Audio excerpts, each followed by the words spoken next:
Welcome back, ladies and gentlemen. Now we got the next session of the day entitled Perspective from the Tech Ecosystem, the ASEAN Story. Join me as I welcome two powerful individuals well known in the tech ecosystem who needs no introduction, but I'll introduce them anyway. Khailee, Managing Partner, 500 Startups, and Azran Osman-Rani, Chief Executive Officer of Naluri, as they take us through a journey through their discussion on the landscape of ASEAN and has within what ASEAN has within the tech ecosystem and beyond. So therefore, without further ado, passing over to both of you gentlemen. Wow, thank you, Osno. Hey, Khailee, it's the final day of Disruptors Week for this Malaysia Tech Month. How are you doing, buddy? I'm feeling excellent, man. How are you? Crazy. Well, I guess first of all, we should probably do a shout out to Serena and Gopi and the whole MDEC team for putting this insane, mind-blowing one whole month of tech extravaganza. Yeah, I think it's quite a feat to pull off, really, right? Y'all got all big names locally, globally, regionally. I think it's a lot of fun, right? So I guess with this last session over here, the bar is set really high. Absolutely. All right, so we're gonna have a fire chat without a fire. Let's do it. Dude, so a lot has happened in the last 12 months, right? While the world is wrestling with this global pandemic, the tech scene has just been insane, right? Unicorns coming out of every corner. Malaysia getting its first true blue unicorn, and you're a big part of that story. What's happening, dude? Yeah. I think it's interesting to kind of contextualize like what's happening in Malaysia, ASEAN, but under the larger umbrella of what's happening in the world. Now, The first thing is that, and this one, let's put the pandemic aside for a moment to just look at the evolution of technology and financing in isolation, right? In the recent 10 years, the amount of money flowing into venture capital and the amount of money from venture capital flowing into tech startups has already been steadily increasing. Not steadily, actually, it's been increasing very dramatically in all markets around the world. And then the pandemic happened. Yep. With that, a lot of money has been printed by governments around the world. Banks have a lot of it. So it's almost as though the casino has more chips, right? So a lot of the chips, the first thing it flowed into, like apart from aid, right, to a lot of countries to actually really help with bank loans and loan holidays, other kind of stimulus packages. The public markets actually saw the first kind of really big boost, right? Because a lot of money is like flowing into there. But a lot of the folks who actually manage public money, who have mandates for public money, they look at SPACs, they look at like hedge funds. A lot of the hedge funds with money, they started to come into late stage financing, whether Tiger Global and what else, right? Kotu, Hill House, KKR, you name it. So they're coming into the later stages of venture. So that creates even more outcomes for the folks who are already in venture, right? To have their companies. That's why like your fundraising has been super successful. And a lot of other companies we're seeing across ASEAN, across the world has been very successful with their fundraising as a result of this flow through effect. All right. Now we bring things back down to ASEAN over here is that substantially as well, the companies themselves, the founders themselves, founders like yourself, back then, like somebody who has your kind of pedigree and your kind of experience wouldn't consider creating a startup. And you're one of the pioneers who said, okay, you know what? I love the corporate career is like fantastic, but I'm going to go heads in to actually do this, right? Yeah. Right now, that behavior, because of your example, is getting more mainstream in Malaysia and beyond. So you're getting an increase in the quality of talent coming in or the experience set coming into building companies. You got an increase in the kind of like talent that is actually joining this itself. That coupled with the increased financing, you're actually creating like the conditions required for faster and faster unicorns and more stable unicorns and more substantial tech companies. Okay. Yeah. How are you experiencing that? Because you're experiencing that in both from a startup perspective, and you've been fundraising as well, and you kind of seeing a lot of your peers. And I know all of your fundraising rounds so far has been oversubscribed, right? But how do you read what's happening? Well, for me, yes, it has been, and maybe for us it's very health tech driven because health tech globally has seen just about $40 billion in the last rolling 12 months, and that's almost 3 times more than the prior 2019-2020 period.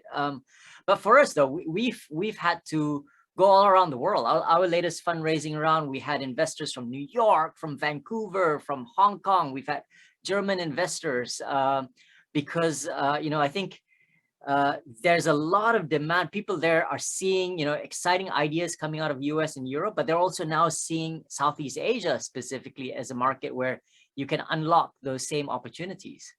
That's a very interesting point to kind of bounce off on, right? Because there is this, how you say, almost like a, I don't know how you call it, but I wouldn't call it irony or dichotomy or, juxtaposition. Because on one hand, the world is financing tech.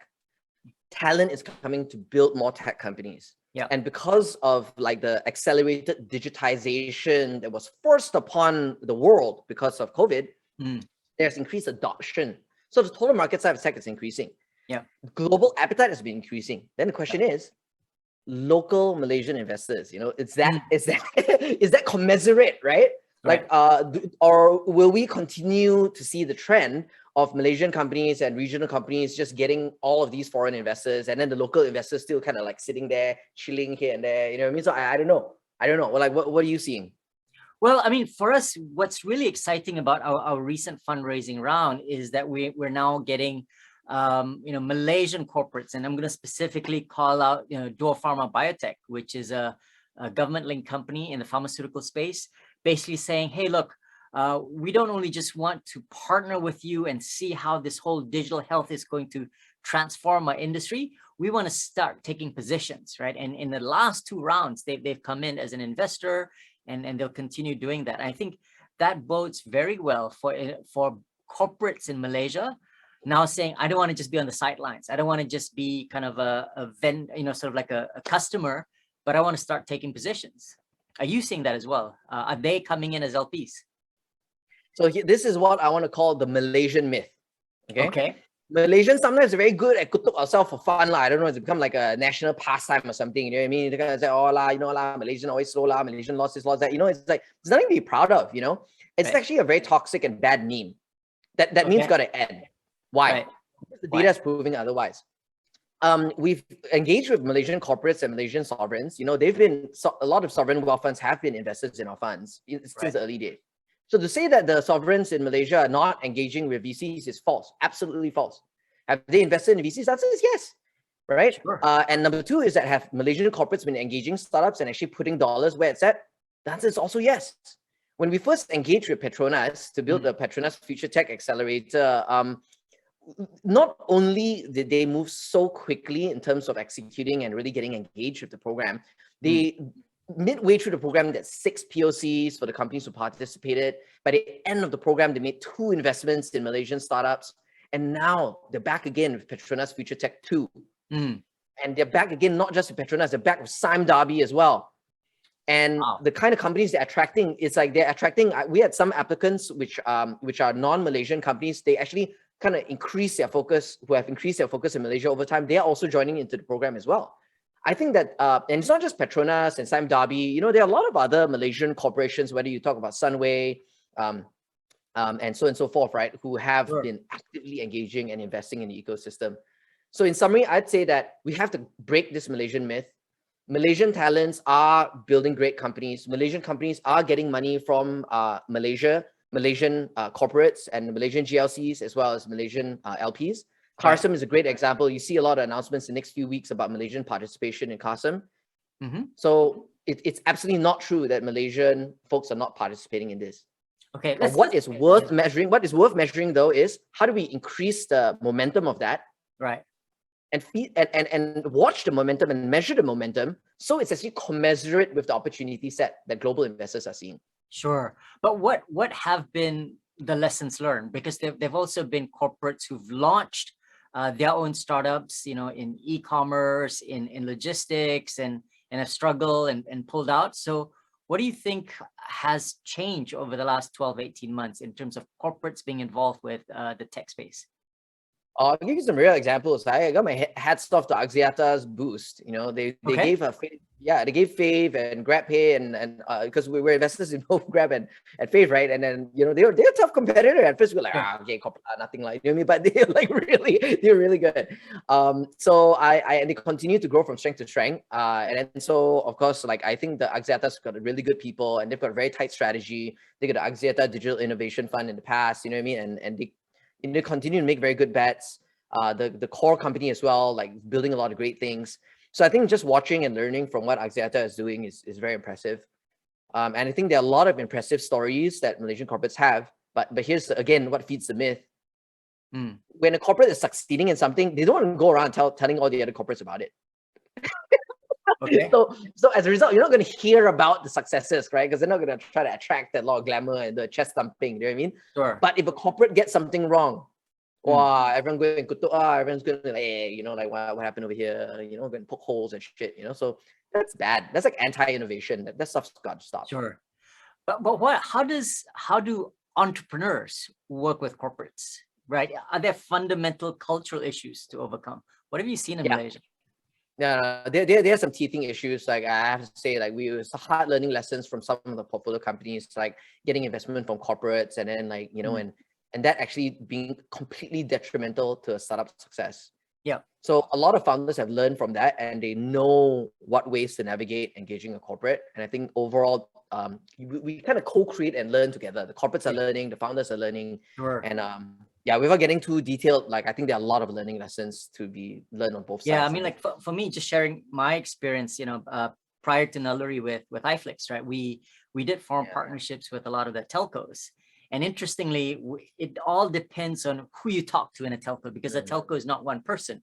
It's, you know, an army of 1,000, right? And if you start talking to someone from digital services, they might just peg you as one of 100 startups, and it's just, you know, sign this form for carrier billing, and that's it.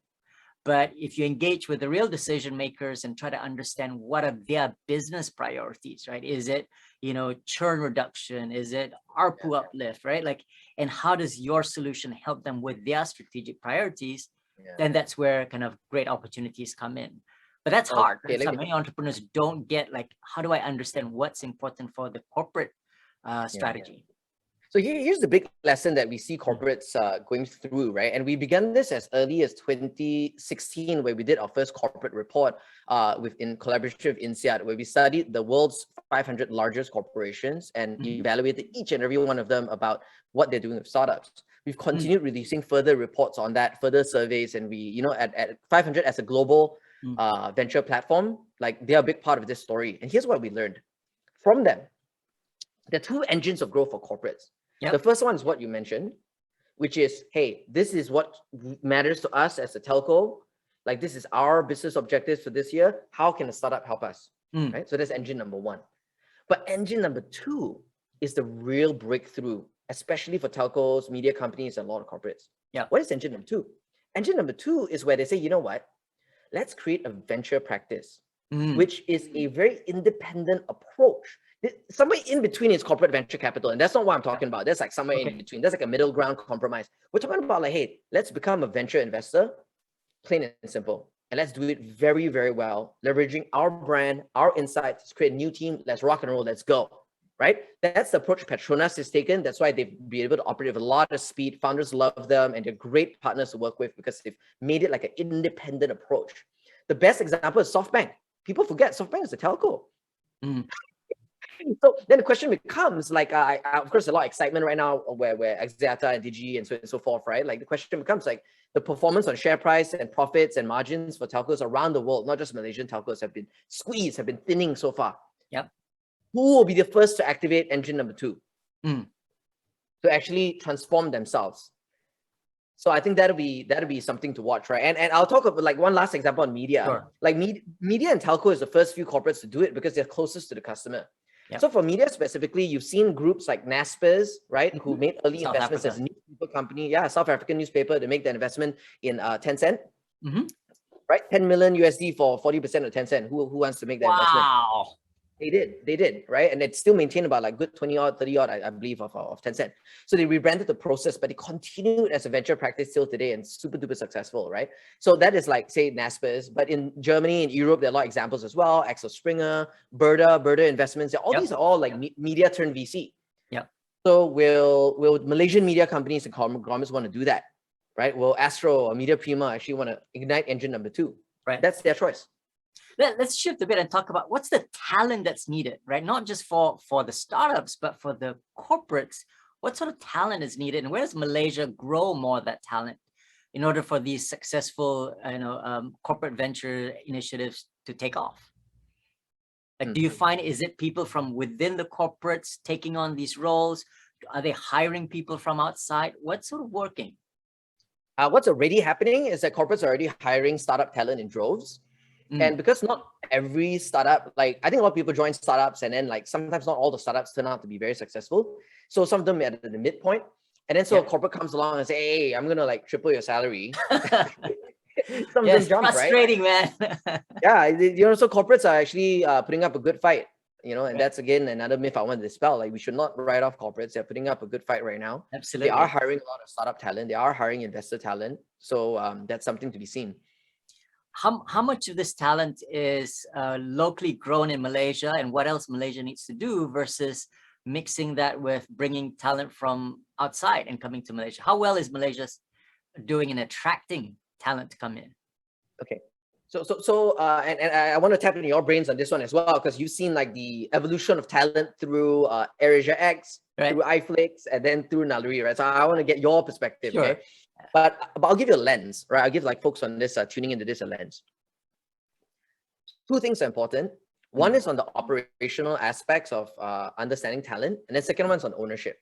Yeah. Now, on the operational side, if let's say a Malaysian company like gets Malaysian talent, foreign talent, everything, or Malaysian corp, okay, all this is great, right? And we get like more knowledge transfer, all this is fine and dandy. But if the ownership of like the Malaysian taxpayers, the sovereigns as well as the corporates or even Malaysian everyday investors, if they don't have ownership over this thriving thing, it is like a wasted effort, right? So hence, like let's say take Qasim for example, like how much of Malaysian ownership owns Qasim, right? Qasim has proven itself, right? Malaysian education system, government school, okay, SMK Damansara Jaya, both Eric and I came from that school. It's not a special school, right? It's an everyday school full of gangsters and then, ponting here and there, right? Normal school, okay? I was from Tamantun, so I know where you're coming from, man. But I don't know whether you're ponting or not. You don't seem like the ponting kind of guy to me. No, completely not, man. I'll go around catching you guys. Okay, so we got like the everyday Malaysian system, right? And then later on, like this education system and this environment that Malaysia has invested in produced this unicorn. Does Malaysian actually own it, right? So I think that's how much ownership is another lens to it, right? So let me flip this back to you. Of course, with AirAsia X and iFlix, and then now Naluri, like how would you answer your own question? Well, for me, I look at talent at two different levels. First, and maybe because as a startup, you don't have the luxury of building massive armies immediately. But what I focus on is getting a small group of leaders that are really good at developing teams, right? And then hiring an army of junior folks, most of them usually fresh graduates. And here I have to say, we're getting some good ones from local universities, right?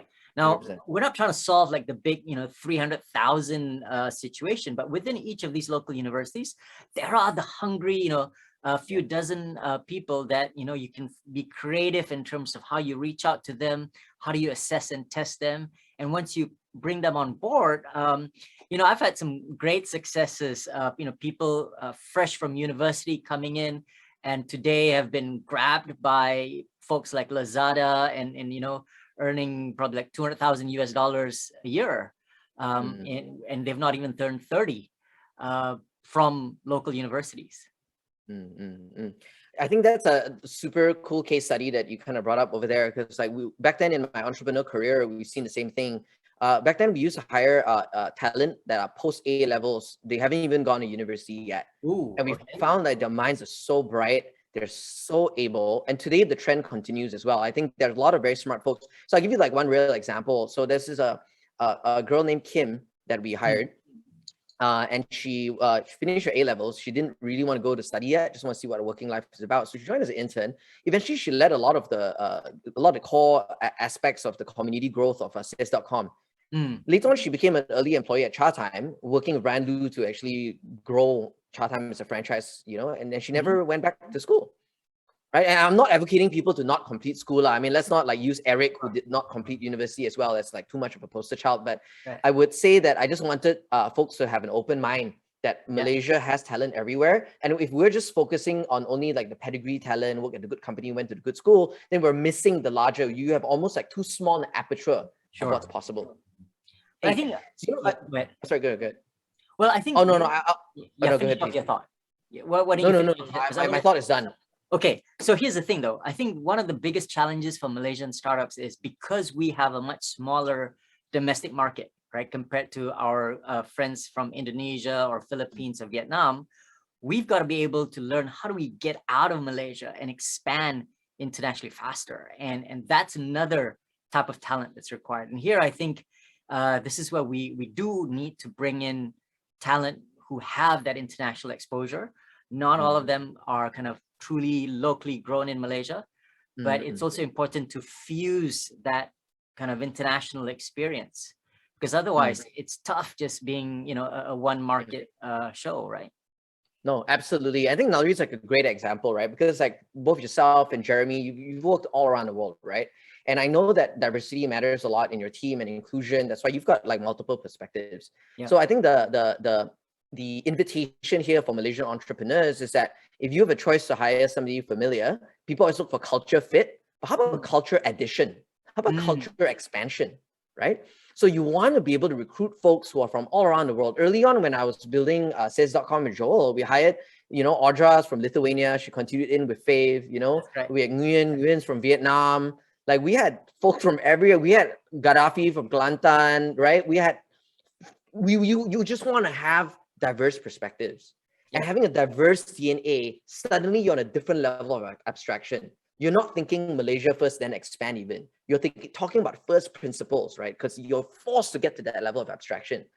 I think on that note, right, I think to kind of like bring this topic to maybe a point of curiosity and interest of mine is that I fundamentally believe that most people are underestimating or misunderstanding the opportunity of and the evolution of technology, not just for ASEAN, for Malaysia. I think they're grossly underestimating it. Okay. And I'll let me build on the point a little bit. Yeah. Back when I started the 500 Southeast Asian investing in 2014, we were like telling our investors, maybe we'll have one unicorn in Southeast Asia. Okay. Now, there was a time in 2014 where the term unicorns was coined in 2013, and there were only 11 of unicorns, right? Airbnb, Dropbox, Uber, right? Yeah. Now, the first 21 investments made in 2014, now for us has done 5 unicorns. Wow. So our investors are like, you know, so we promised them a 3x check, right? Right. But of course, we never modeled for a decacorn like Grab. Right. We've never modeled for more than one unicorn in our fund model. So of course, like our fund returns, which you can't disclose publicly, it's just ballistic right now.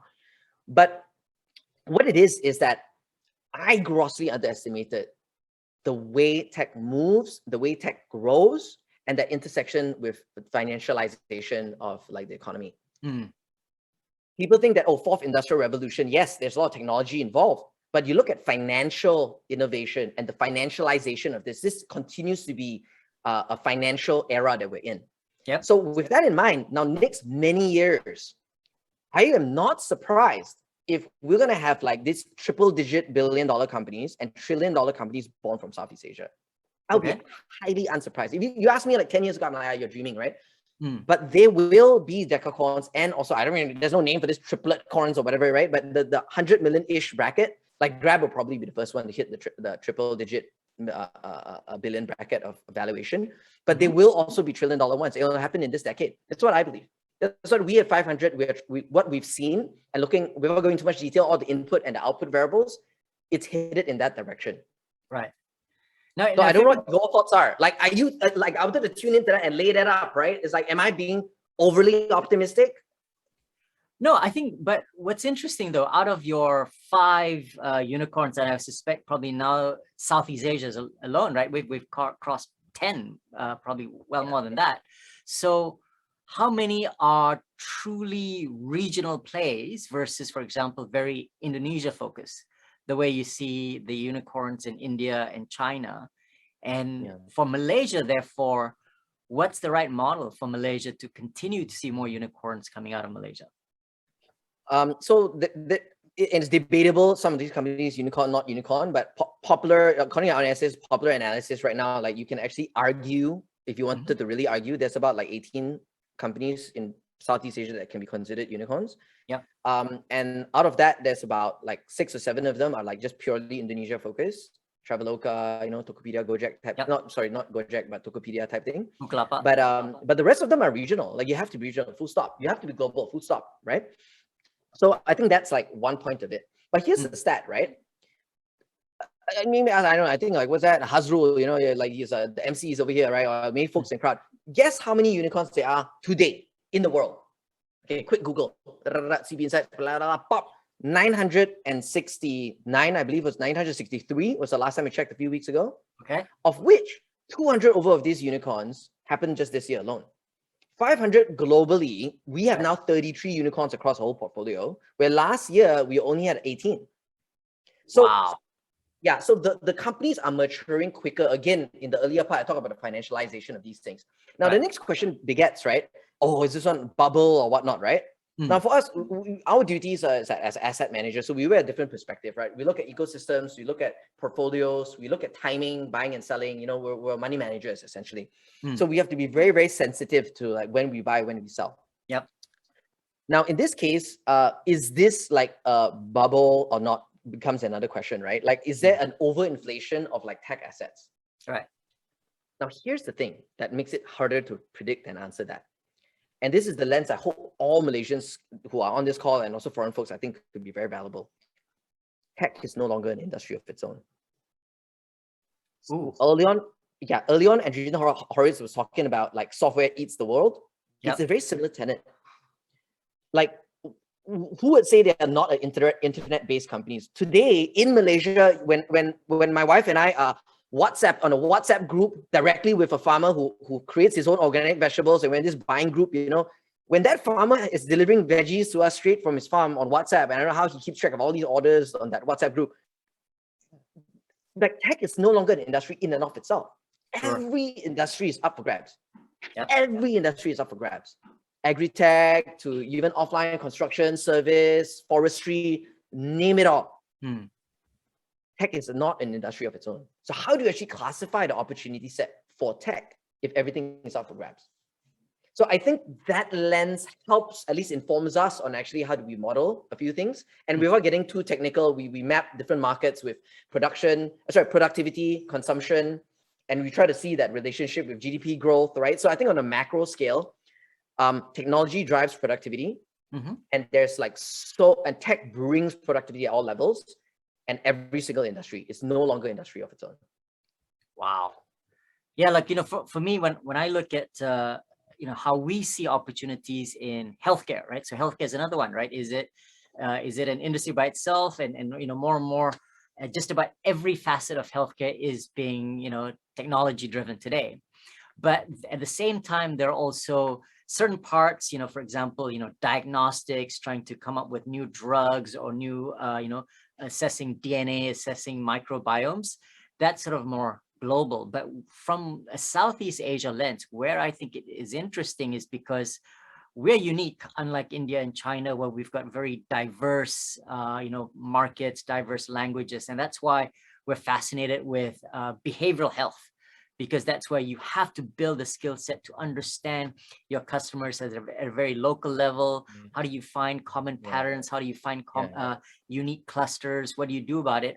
Which is very different from then, say, building a particular product or device that gets used around the world. I'm personally excited about where Southeast Asia can stand out because of our unique geography. That's very different from India and China, right?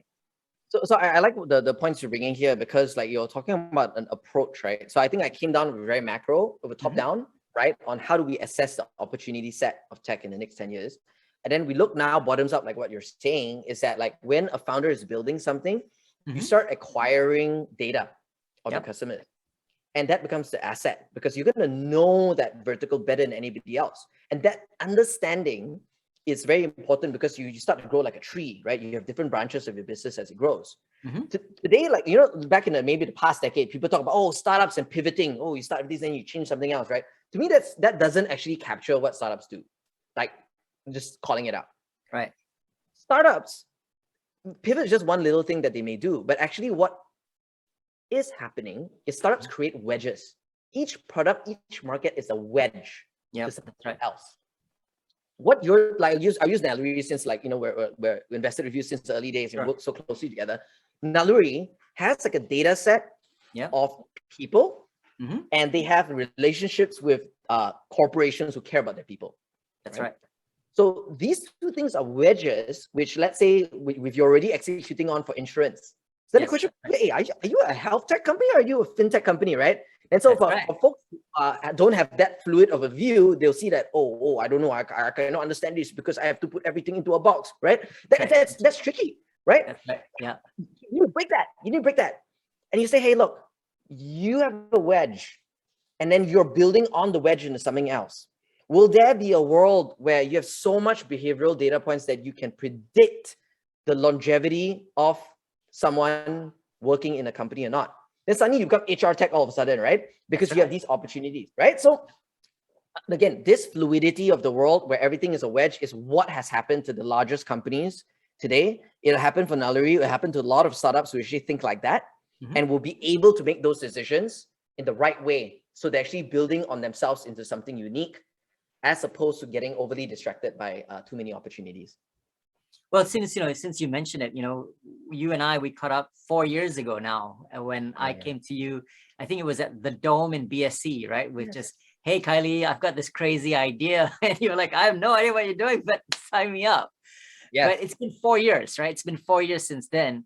How has the evolution of founders and business ideas that you see have changed, especially here in Malaysia? Great question. Well, I think just bouncing off one of the earlier points is that like the founders come in with like they have the playbook. Back then, a lot of founders don't have the playbook. Right now, almost all founders have the playbook. They have all the language. They're like, oh, this is a product market fit. Okay, here's my traction. This is my cohort. It's like everyone's got a playbook. Right. Back then, we were running so many training programs just to give people the playbook. But now everyone Google here, watch some YouTube here and there. They just get it. They get the lingo. They get it, right? Yeah. The second thing is like their ideas are grander. They're bigger. So they're not saying there's less gradualism.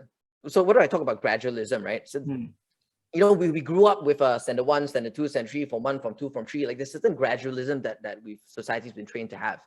But now it's like they're saying that, it's not like, let me start and launch this in Klang Valley first, and then later we go and expand to Johor and Penang. It's not looking at a gradual way. They're seeing examples like Fave launched in 6 cities, right? When they did launch, Grab, they expanded within the first 12 months into multiple cities already, right? So you come from first principles and you say, hey, do people want my product? Where are these people? Let me advertise online. Let me just get them. Yeah. Right. Yeah. So the path is no longer coming in blank without the playbook. They're coming in with the playbook. Number 2 is that they're not doing their estimations based on gradualism. They're looking at their estimations based on, okay, this is the opportunity set. Here's the most efficient path to get it. And if that creates like an exponential curve, you have the rationale and you have the playbook. Let's do it. Cool. Hey, I want to shift gears. I want to talk about, the Malaysian ecosystem specifically with, clearly we've got our host here, MDEG. There's so many other bodies. How have these government agencies played a role in shaping the tech ecosystem, especially when you contrast it to what's happening in other countries? Okay. Well, I guess like I often kind of say this because it's real, right? There are so many success stories of Malaysian government agencies participating and really being the building blocks of this ecosystem. But it's very difficult for those organizations to chest thump and say, hey, we did it, look at me, right? That's just not something they do. Right. And then the media as well, most media, I'm not saying all media, but most media prefer to write a bad story than a good story, right? So a lot of this perpetuates a myth, right? That the Malaysian government efforts are like not doing anything, like that's just absolutely false, right? Now, then the next question you have is comparing it to the regional efforts. So I'll get the second question in a bit, but I just want to really just like nail this one more time, right? Yeah. So much of Malaysian ownership in the regional unicorns today is the function of MAVCAP investing. And MAVCAP, right? So Malaysian Venture Capital. So they're MOF owned. They seed invested in multiple VCs, like 500 startups in Southeast Asia and many more. They took big positions. They're first to commit. Mhm. Similar to how like I met you at Dome and hey, let me be the first to commit. Here's my commitment right now. Handshake, done. That was MAVCAP for me. And it wasn't just MAVCAP for me. MAVCAP did that to my VC. So Chok Kui Bee, who ran Teak Capital, MAVCAP backed her. So she could back me as an entrepreneur, me and Joel as an entrepreneur. And then so when we exited and returned money to Teak, Teak returned money to MAVCAP. Then I came around back to MAVCAP and MAVCAP gave us money to invest in 500 Durians 1. That the first 21 investments back these 5 unicorns. And then the cycle continues and continues and continues. MAVCAP today continues to be super strong and investing and backing. And there's so much knowledge, right, about like the tech ecosystem and VCs. They have such a unique vantage point. In the region, how many MAVCAPs are there? I think that some other sovereigns kind of perform in that way as well. But MAVCAP is truly unique. It's like a hidden Malaysian gem, right? But there are multiple examples. Talk about MDEC specifically. MDEC back then, these are, I wouldn't call them forgotten, like a long time ago programs like Technopreneur Pre-Seed Fund. You know, then of course some people thought, Grantapreneur, this and that. Hey, I always tell them, like Joel and I got the Technopreneur Pre-Seed Fund. You know, we're at the verge of shutting down our business and we say, Hail Mary, let's just apply this thing online. 3 months later, we interview and so on and so forth, we got the money. We were so skeptical. We just applied online. Suddenly we got the money in 3 months. That helped us get the next wave. Eventually that helped us get Teak Capital. So many examples. You just go in the ecosystem, you talk about like Cradle, you talk about Magic. So many investments we made today, they first attended a Magic program. I just closed one Malaysian investment like just yesterday. Like the founder attended a Magic program and saw Wai Hong from Store Hub present at that program, which is one of our portfolio companies, and was inspired, right, to go down the startup path. Right. You think about it, right? You think about the compounding effect of ecosystem efforts, which goes totally underappreciated. Absolutely. But on ground is real. It's happening. It's unstoppable. Okay, now we go to the next question. How does that fare up to our competitors in the region and so on and so forth? Stop comparing. Okay? Stop comparing. Malaysia, you are unique. You have come from your own unique history with your own unique strengths, your own unique challenges. How do you combine that to create a unique outcome for yourself, a unique path for yourself? That is a maturity of leadership. That is a maturity of identity. And it really mirrors, like, say you and I were talking about Tamantun, SMK DJ, right? Back, I don't know about you, again, and I think you may be a very different student, but I was preoccupied with peer pressure. I wanted to wear branded clothes. Somebody else got like what? Got Billabong, what Eastpak bag or whatever. I also want to have an Eastpak bag or whatever, right? Right. I'm preoccupied with peer pressure, preoccupied with comparison, right? Right. But lately, when you become adult, you're like, you know, I don't need to compare with these folks. Like, this is my game. That's you know, you do you, I do me, right? I feel I'm getting ahead. I don't need to feel the FOMO or the YOLO or anything else. You know, like I'm steady. You know, I got my game.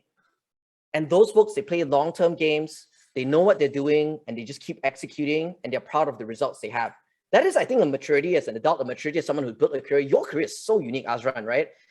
Now that I've read most of your book and almost done already, right? It's like, it's so unique what you've done for yourself. You could have been comparing to your friends. Oh, my friends who stayed on McKinsey earn this amount of money. Let me just go back to McKinsey, for example, right? Yeah. Right? Oh, I'm at this age. Oh, salary guides according to Job Street say I should be earning this. Oh, I feel shitty because like I don't have that salary, right? That's right. That's right. Like we're adults here, okay? Like right. Malaysia is like an adult country where we still peer pressure who got an Eastpak bag.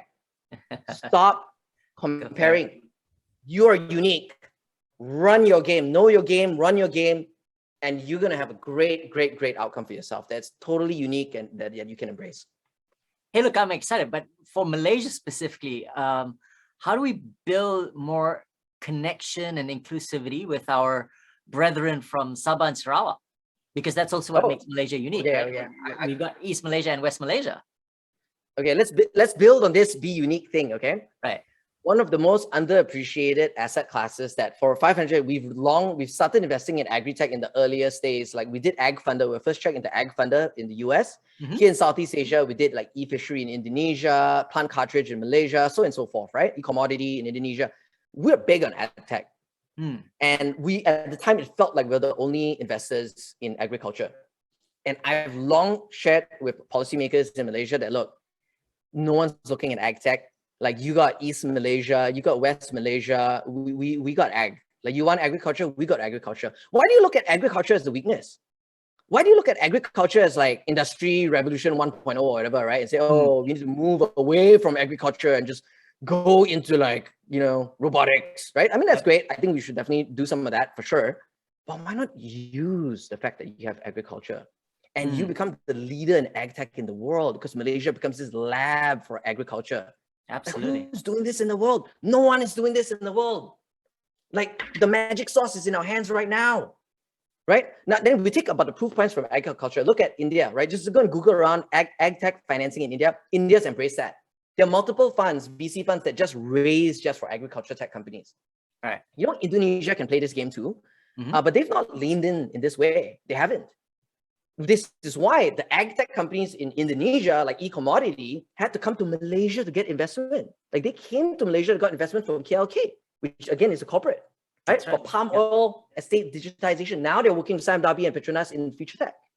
You see where this is going? These are real examples, right? So I hope this answers your question on Sabah and Sarawak. We just need to get the right paradigm, we get the right frame of reference, and then we execute with not just agri-tech and the ag tech routes all around the world, build the global connectivity about agriculture. How about Islamic finance?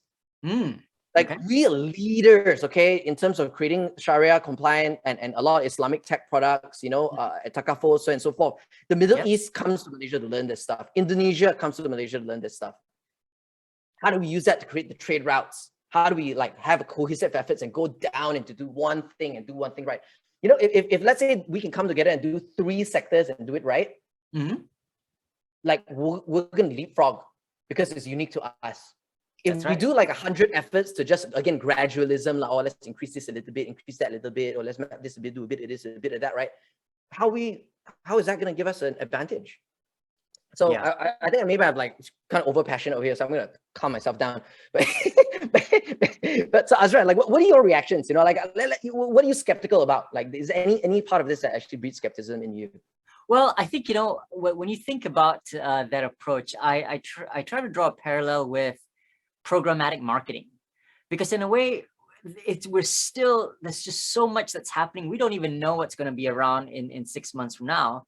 But how do we, on one hand, learn to make a lot of quick bets many places, but very quickly learn?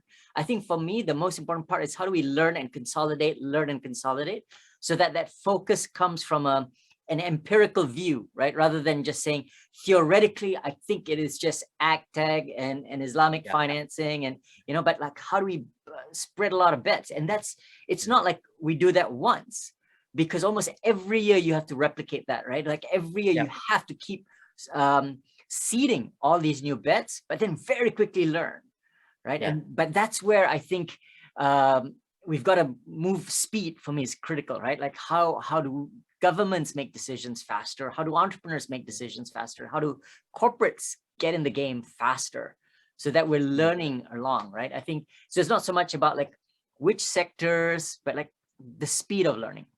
Oh, dude, that is music to my ears. It's basically a struggle I have right now. And I'm just, I own this myself. Everything I'm sharing over here is I reflect on it myself and what we're doing at 500. So because we've grown to invest now into 2,500 companies, 77 countries, and we've got dozens of funds, it's more complex. So for me, it's how do we stay fast as you increase complexity, you increase scale, how do you also increase speed? How do you increase accuracy along the way?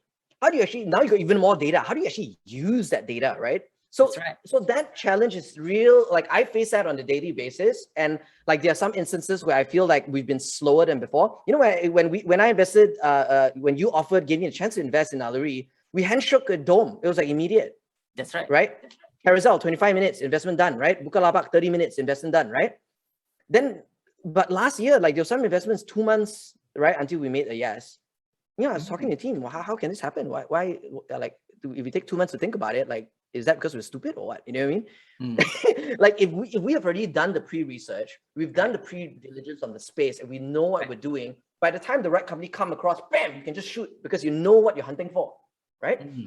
So I think there's a lot of reflection internally for us as a VC. We know we need to do better. We know we need to maintain fast speed. We need to use a lot of data. We need to share a lot of these insights with the world. We need to become more transparent so the whole ecosystem learns together.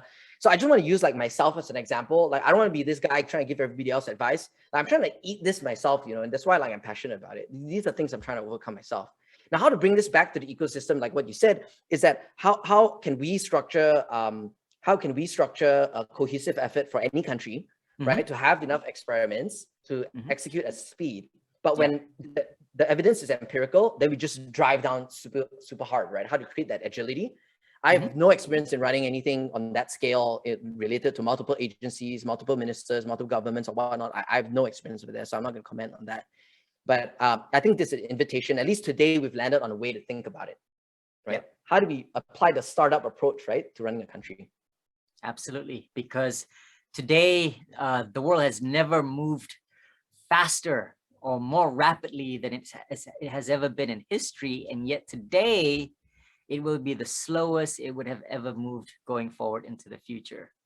So on that note, right? Check this out, okay? Check this out. And this is maybe I'm like countering myself in some way, right?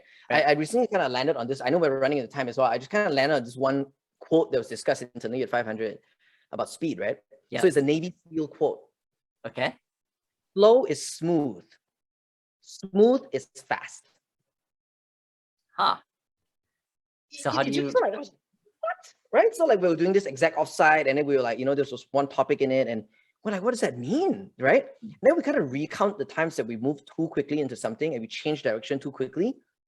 In the long arc of things, it's almost like waves. You see like kind of like that, but in the long arc of things, that you're not actually getting to the ultimate destination any faster because so I think there's a good counterbalance that you invited over here, right? How this applies to like actually a national strategy or collaboration is that I believe that if we take the time to really study and understand what is the right strategy, like what I mentioned earlier, what I'm advocating for is that you just like, instead of doing a lot of like gradualism here and there, let's pick a few big bets, right? And try to research that very thoroughly.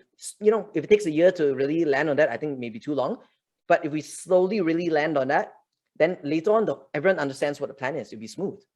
And smooth is fast. Slow is slow smooth. begets smooth, and then smooth begets fast. Yes. Exactly. And it takes slow to get smooth, right? Indeed.